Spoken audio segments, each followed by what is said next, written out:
Halo sobat baik, kembali lagi di Opini Psikologi. Muhammad lagi. Sultan lagi.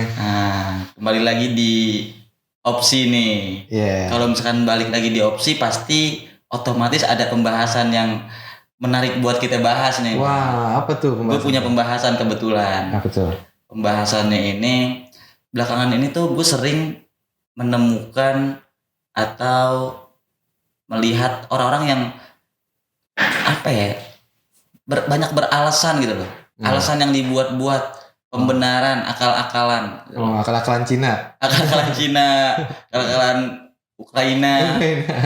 Beda tuh, karena akal-akalan Cina, akal-akalan Ukraina tuh beda banget.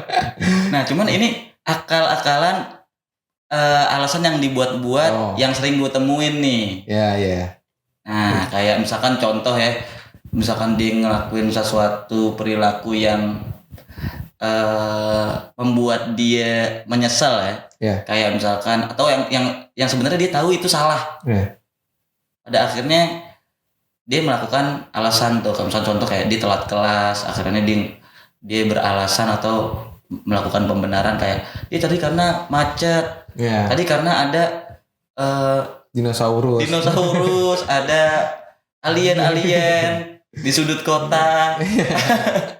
Kayak maksudnya kayak itu perilaku yang padahal dia tahu dia salah, akhirnya dia ngelakuin alasan-alasan yang dibuat-buat. Apa yang terjadi? Nah, kalau menurut Freud tuh itu disebutnya defense mechanism atau mekanisme pertahanan diri atau pertahanan ego. Nah, salah satunya itu ada dari 10 itu ada salah satunya rasionalisasi. Nah, rasionalisasi itu adalah pertahanan diri kita dari rasa sesal agar tidak menjadikan kecemasan. Nah, menurut Freud itu bukan hal yang bagus untuk dilakukan gitu, karena itu akan memendam terus hingga nanti kalau kita melakukan kejadian yang sama lagi atau ada kejadian yang terulang lagi, rasa sesal itu akan timbul lagi, akhirnya ada kecemasan lagi, kekecewaan lagi, numpuk terus, akhirnya kita dikejar terus dengan si rasa sesal itu. Iya, emang sih kalau misalkan orang yang terus-terusan ngelakuin pembenaran ya atau rasionalisasi tadi, rasionalisasi itu kayak hanya menutupi gitu kan, menutupi kesalahan yang dibuat. Dan pada akhirnya ketika dia terus-terusan melakukan pembenaran itu, ya itu nggak selesai gitu loh. Itu nggak akan selesai dan itu akan terus tersimpan di dirinya. Benar. Nah, rasionalisasi ini adalah sebuah alasan atau gagasan-gagasan atau fakta-fakta yang kita buat-buat sendiri gitu kan. Iya. Nah, dan juga emang mungkin sebuah pembenaran juga atau rasionalisasi juga yang dibuat-buat ya, kayak misalkan di sosmed nih gue ngeliatnya sering banget kayak psikologi mengatakan, berkata kata psikologi atau misalkan 99,99% orang kalau misalkan udah lelah dengan semuanya, dengan semesta juga dia udah lelah, sampai akhirnya dia cuma diem doang. Padahal kan itu nggak semua orang seperti itu. Nggak semua orang seperti itu, dan 99,99%. Benar. Kayak diskon matahari.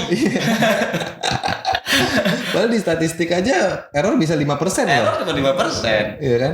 Berani-beraninya dia memberikan gagasan 99,99%. Orang kalau misalkan lelah, diam. Iya. Mungkin itu adalah sebuah rasionalisasi. Yes, benar. Itu sebuah pembenaran atau tadi rasionalisasi gitu. Nah, orang yang kayak begitu mungkin dia bertindak dulu sebelum berpikir ya Kaliton ya? Ya, setuju.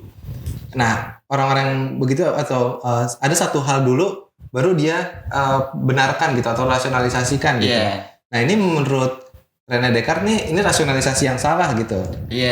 Emang sih kita kan kalau misalkan melakukan sesuatu tuh sebaik-baiknya ya, setidaknya kita pikirkan dulu gitu loh. Ini baik atau enggak, ini sesuai atau enggak, ini salah atau benar. Benar. Dengan diri kita nih.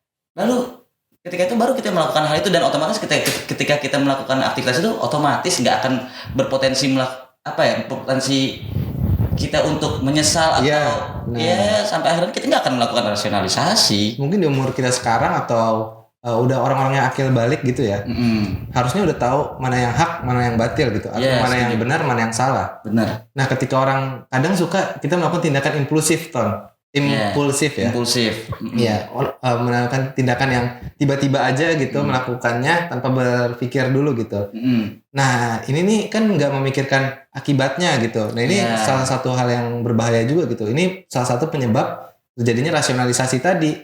Kita akhirnya pembenaran tadi. Iya, ketika kita melakukan impulsif tadi, baru terjadi rasa sesal kan karena akibatnya, wah akibatnya jadi begini nih, gue akhirnya merasa sesal gitu kan. Akhirnya dia melakukan rasionalisasi. Nah ini bahaya juga gitu, karena ini akan menyebabkan nantinya kecemasan gitu atau anxiety. Iya, karena benar juga akan menyebabkan kecemasan. Karena ketika dia melakukan pembenaran itu kan tadi menutupi sesalnya dia, menutupi kesalahan-kesalahan yang dia lakukan kan. Terus juga mungkin juga orang yang melakukan pembenaran itu pikirannya dia itu berkomentar atau dia mempersepsikan orang lain. Mungkin karena dia takut dia disalahkan. Dia khawatir orang lain tuh menganggap nilai dia tuh kayak gimana. Itu kan satu hal yang akhirnya dia melakukan alasan yang dibuat-buat atau gagasan yang dibuat-buat. Contohnya tadi tuh kayak fakta-fakta,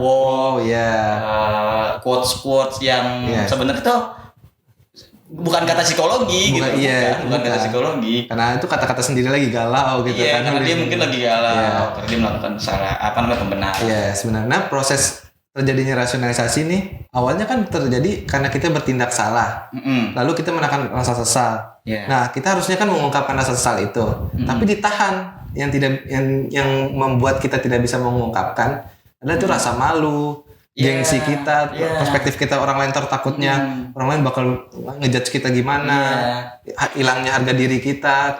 Itu dalam persepsi kita tuh seperti itu. Itu menyebabkan kita untuk menyatakan salah kita gitu. Saya salah gini, itu harusnya yang seperti itu kan. Maksudnya bahaya juga ya kalau misalkan satu hal yang kayak gitu udah jadi suatu pola habit yang nggak baik gitu, yang nggak bagus gitu kan, kebiasaan yang ini sampai akhirnya terus-terusan seperti itu terakumulasi, ya itu jadi kecemasan. Benar. Jadi kecemasan, jadi gangguan juga, jadi hambatan-hambatan juga. Padahal kan ketika emang ada sebuah kesalahan ya udah akuin aja gitu kan. Nah, pembenaran ini atau yang tadi lo bilang kata psikologi gini, nah itu kan terjadi kalau kata-kata galau kita lah gitu kan. Mulai squat. Nah, itu sebenarnya bukanlah suatu kebenaran, Ton. Pembenaran bukanlah kebenaran. Pembenaran bukan kebenaran. Bukan kebenaran. Nah, karena menurut René Descartes nih, dia nih bapaknya rasionalisme nih. Bapaknya rasionalisme. Bukan rasionalisasi yang kayak tadi nih. Bukan. Rasionalisasi bukan rasionalismenya si René Descartes. Nah, gimana tuh? Nah, rasionalisme itu kan dari kata rasio atau akal budi gitu. Nah, menurut René Descartes itu segala suatu kebenaran itu adanya dari akal budi manusia. Akal budi. Sesuatu yang kita lihat, informasi, dengar, kita rasakan, itu nanti kita serap di dalam akal budi kita. Akal budi kita memproses, akhirnya menjadikan suatu fakta, gagasan atau yang sebenarnya atau kebenarannya. Nah, untuk mendapatkan akal budi kita melakukan atau mengatakan suatu kebenaran, itu dibutuhkan menurut ulama Islam contohnya Muhammad Abdul atau ulama tasawuf lainnya, disebutkan kalau akal budi kita tuh harus murni. Harus bersih. Bersihnya bagaimana? Bersihnya kalau kita melakukan kesalahan kita bertobat dulu. Kita kembali ke suci, kembali ke fitrah. Lalu setelah itu kita memilah-milah informasi. Memilah-milah tuh berarti kita mencaca-caca informasinya menjadi bagian-bagian. Nah, itu dari bagian-bagian itu kita lihat bagaimana nih informasinya, bagus tidak, atau ada bagian yang nggak pentingnya bisa kita buang. Contohnya ketika kita mendapatkan informasi ini gelas ini terbuat dari keramik, kita rasakan ada gagangnya, isinya kopi gitu. Nah itu berarti ini gelas isi kopi, bisa kita minum seperti itu. Setuju gue. Karena ini juga ya tadi kan perlu akal budi yang murni berarti kan. Akal budi yang murni. Terus juga kita perlu memilah-milah informasi, atau kita tadi itu sebenarnya kita berpikir dulu baru kita bertindak. Gitu loh kan. Nah, ketika kita berpikir, otomatis kan kita itu tadi kita tahu mana yang benar, mana yang salah gitu, seharusnya kan gitu kan. Ketika kita tadi udah kenal sama diri kita, Otomatis kan kita tahu nih yang sesuai dan benar buat diri kita apa, yang nggak sesuai dan salah buat diri kita itu apa gitu kan. Itu makanya tadi ada konsep taubat gitu kan. Ada konsep taubat atau konsep kita harus mampu mengakui kesalahan-kesalahan kita gitu loh. Nggak usah pakai diseselin gitu kan. Nggak usah pakai diseselin. Sampai akhirnya ketika kita udah melakukan proses itu, ya udah kita bisa pasti otomatis memilah-milah sesuatu yang baik dan tidak baik. Nah, makanya nggak ada tuh kita melakukan hal-hal yang potensial bakal membuat kita menyesal atau kecewa atau hal-hal lainnya yang menyebabkan kita melakukan rasionalisasi. Yes, benar. Nah, di René Descartes pun dibilang gitu, untuk kita sebenarnya harusnya berpikir dulu sebelum bertindak. Ya kan? Karena orang-orang yang tadi disebutkan itu kan dia bertindak dulu baru berpikir gitu. Ada satu kata yang terkenalnya René Descartes, aku berpikir maka aku ada. Ya kan? Dia berpikir dulu maka dirinya ada. Gitu. Ketika dia melakukannya dulu tanpa berpikir, maka dirinya nggak ada. Makanya itu sampai akhirnya dia melakukan hal yang nggak sesuai pastinya. Iya, yang bukan dirinya lah. Kalau orang-orang yang terus ngelakuin rasionalisasi atau alasan yang dibuat-buat atau pembenaran hidupnya mungkin nggak nyaman banget ya. Gak nyaman karena dia akan terus dikejar, Ton. Dia bakal terus dikejar dengan rasa sesal itu. Dia akan terus melakukan rasionalisasi, terus berulang terus seperti itu. Hidupnya terus dikejar. Karena rasa sesal itu pasti akan mendasar di hatinya dia.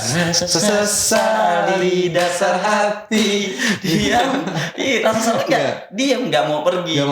Gitu. Karena dia, untuk solusinya untuk kita harusnya tuh yang benar ketika kita melakukan kesalahan.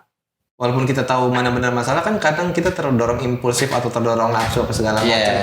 Nah, dalam buku ini disebutkan gitu, dalam psikologi taubat, untuk kita menyatakan rasa sesal kita gitu, atau kesalahan kita, nyatakan aja udah, saya salah, saya minta maaf. Ketika tadi kan ada sebutkan orang telat kerja gitu, sampai kantor, saya salah, saya terlambat, saya tidak mau mengulangi lagi, saya minta maaf.